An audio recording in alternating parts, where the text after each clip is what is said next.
A pessoa que tem dificuldade de se perdoar, com certeza ela vai ter dificuldade de perdoar o outro. Entende? E a gente vai entrar nesse... Esse é o próximo tópico que eu separei aqui agora para comentar com vocês. Esse próximo tópico nós vamos falar sobre eu, tu e nossos erros. Acho que esse é um tema que poderia ser uma pregação de 50 minutos só falando sobre isso. Por quê?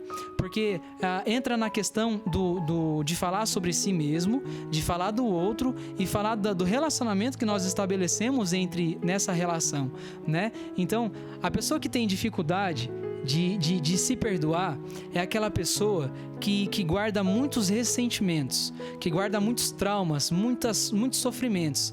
Tem pessoas que travam no relacionamento com o pai, tem pessoas que travam em relacionamento com a mãe, em relacionamento com o namorado, namorada. Então, assim, tudo que vai bloqueando você de se amar vai dificultando você de se perdoar. Então, quanto mais você se ama, mais você consegue se perdoar. Quanto menos você se ama, menos dificuldade de se perdoar você vai ter. Entende? Então, é interessante comentar sobre isso. Que o ato de perdoar, de conseguir se perdoar, está também ao ato de se amar. E, cara, esse é uma das grandes dificuldades. Porque, Renato, para você conseguir amar o próximo, você precisa se amar, cara.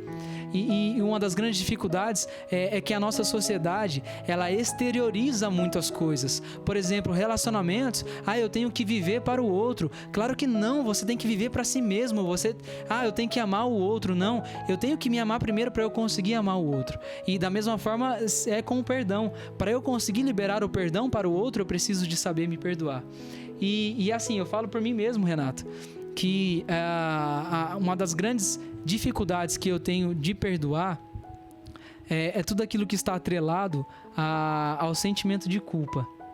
Cara, eu acho que o sentimento de culpa é a centralidade do não conseguir se perdoar. Gente, que dificuldade que é o ser humano conseguir ressignificar a culpa. Por quê? A culpa, quando nós sentimos culpa, é como se nós estivéssemos travado naquela história, naquele fato. Por exemplo, Renato, um pai e a mãe brigando dentro de casa e a criança assistindo a briga do pai. O pai vai e bate na mãe, a mãe vai e bate no pai. A criança ali, ela vai interpretar o quê, Renato? Que os pais estão brigando por causa de si, por causa dela. Olha só, eu já tive amigos que passaram por essa situação e que falaram: Moisés, depois que eu vi aquela cena, eu não consegui mais perdoar o meu pai, porque meu pai estava bêbado, porque meu pai bateu na minha mãe, por causa disso, daquilo. E eu pensava que aquela cena estava atrelado a mim, porque eles estavam brigando por causa de mim. Cara, a pessoa não conseguia se perdoar por causa disso. Olha só, e pior ainda, não conseguia perdoar o pai. Olha só que dificuldade. Então, o sentimento de culpa faz com que o Moisés, o Renato, fixa o olhar dele naquela história, naquele ato do pai e da mãe batendo, entende? Então, a gente trava na nossa história. E quanto mais a gente está bem com a nossa própria história, a gente consegue estabelecer a paz, estabelecer o perdão para si. Então, Renato, tem um filósofo que eu fiz, na verdade, a minha monografia com base nos conceitos dele, chamado Martin Heidegger. E ele dizia que o olhar para a história é muito importante. Por quê? Porque é através da paz que você estabelece consigo mesmo, através da sua história, que você vai conseguir progredir na vida, que você vai conseguir avançar. Então, para você avançar, você precisa olhar para trás e estar bem com a sua própria história para que você consiga se projetar para o futuro. Então, quando a gente olha para o nosso passado e se bloqueia e se trava lá com os traumas, com os sentimentos de culpa, a gente tem grande dificuldade de se perdoar. Eu teria um exemplo próprio para poder comentar, que eu nem sei se eu poderia comentar isso publicamente, mas eu vou abrir porque eu acho que é importante as pessoas também linkarem com a sua própria história, né? Quando minha mãe ficou grávida de mim, no segundo mês de gestação, que foi aí que teve o registro negativo meu. No segundo mês de gestação foi quando a minha mãe comentou com meu pai que estava grávida. E através da terapia eu consegui ver a cena. eu consegui ver a cena da minha mãe falando pro meu pai que estava grávida. E aí, gente, nesse momento, a minha mãe falou assim: Fernando, eu estou grávida. E não sei se vocês sabem, mas eu sou o 7º filho, né? Antes de mim tinham 6. Tinha minha irmã que tinha 5 anos de idade, meu irmão que estava com 8 ou 9. Então, tipo assim, tinha muita criança atrás de mim. E a situação financeira da minha família era muito difícil, cara. Meu pai vendia peixe na feira, ia pescar, ficava semanas fora de casa. A minha mãe tinha que cuidar da criançada, que não era difícil, não era fácil. Então, quando minha mãe comentou pro meu pai que estava grávida, o meu pai ficou muito bravo, muito bravo. Ele ficou assim, alterado. E aí, com a alteração do meu pai, o que eu tinha entendido, olha só, porque no ventre da mãe a gente já consegue entender muita coisa. Eu tinha entendido que o meu pai estava me rejeitando. Inclusive, Renato, eu pude compartilhar isso com a minha mãe depois. E minha mãe comentou que realmente meu pai, ele teve uma alteração quando minha mãe falou pra ele que estava grávida, né? E aí, gente, no ventre materno, eu pude perceber que eu tinha um trauma com meu pai.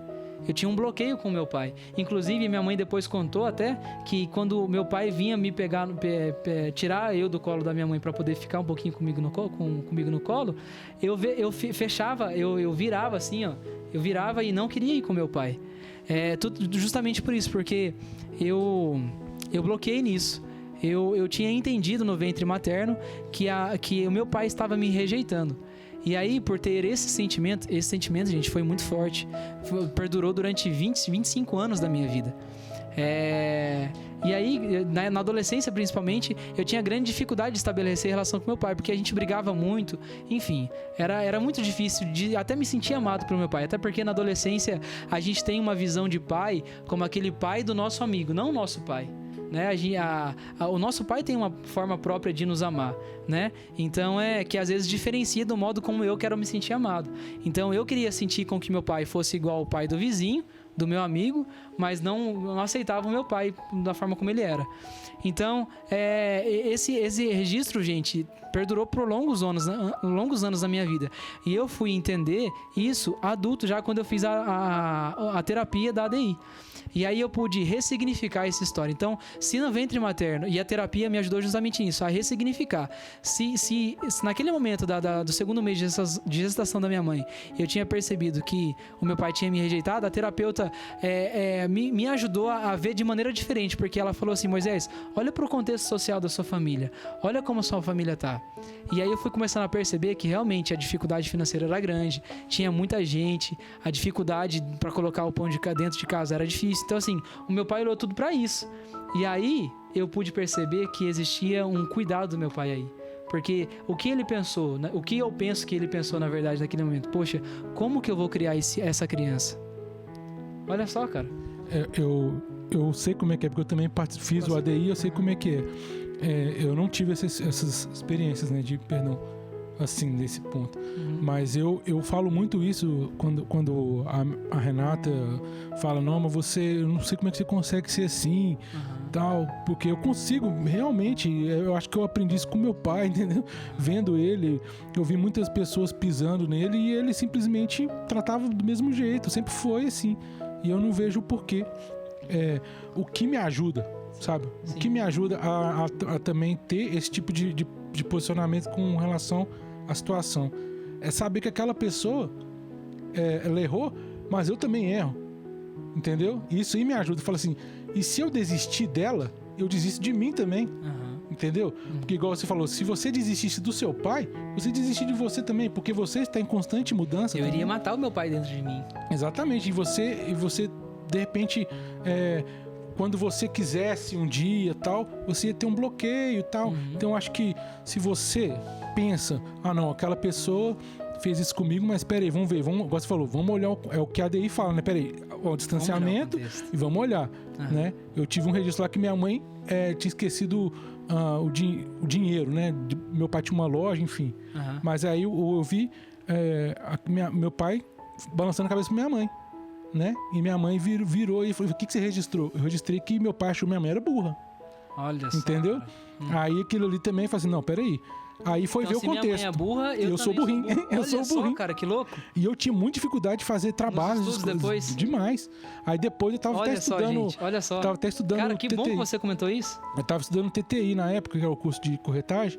E eu não consegui fazer os meus trabalhos. Nossa, e é muito assim. Muito legal, muito legal. Aí na hora que eu vi aquilo, que eu decodifiquei o registro e tudo mais, eu cheguei em casa e fiz tudo. Eu Olha precisava só. sempre de ajuda de alguém pra Você fazer. começou a acreditar mais no seu potencial. Mas é intelectual. muito louco, cara, que você vê coisas que...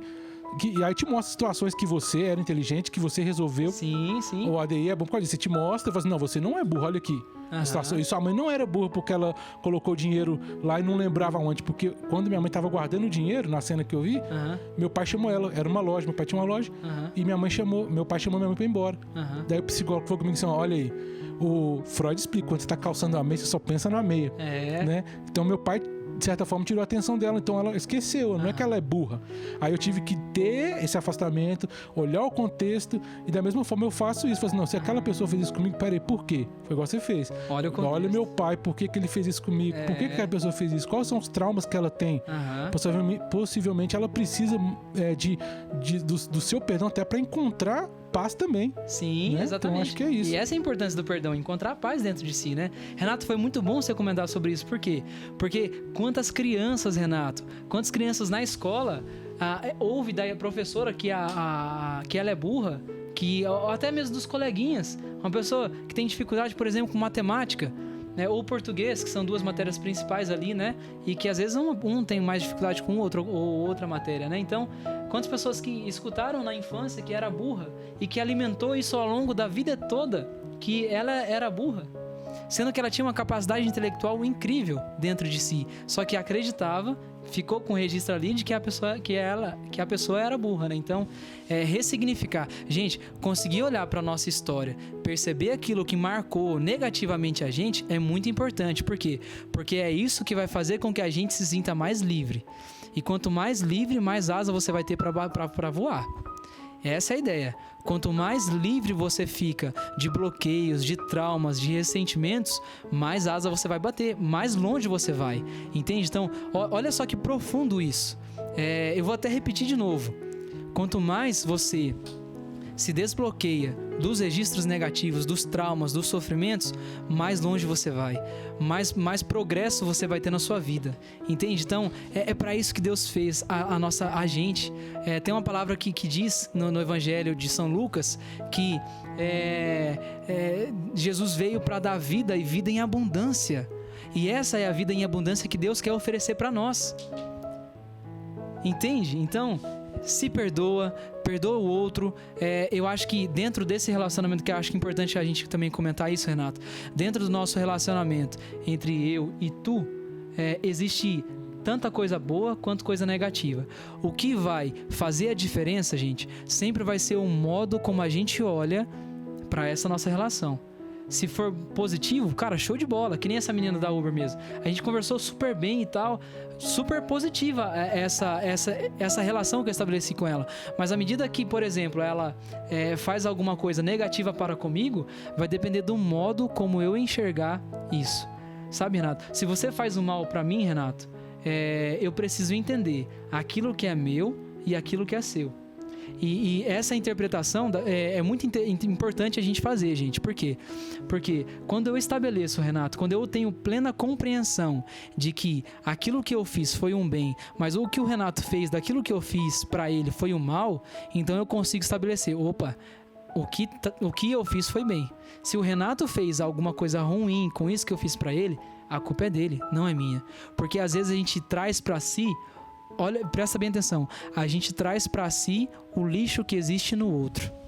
E, gente, essa é a pior forma de vida que a gente tem. Não escolha, olha nos meus olhos agora e escuta isso. Não escolha pegar os lixos que as pessoas lançaram para si no decorrer da sua vida, na sua existência. Por quê? Porque quanto mais você guarda isso dentro de si, menos você vai voar. E quanto menos você voar, menos você vai progredir, menos coisas você vai conseguir conquistar na sua vida. Amém?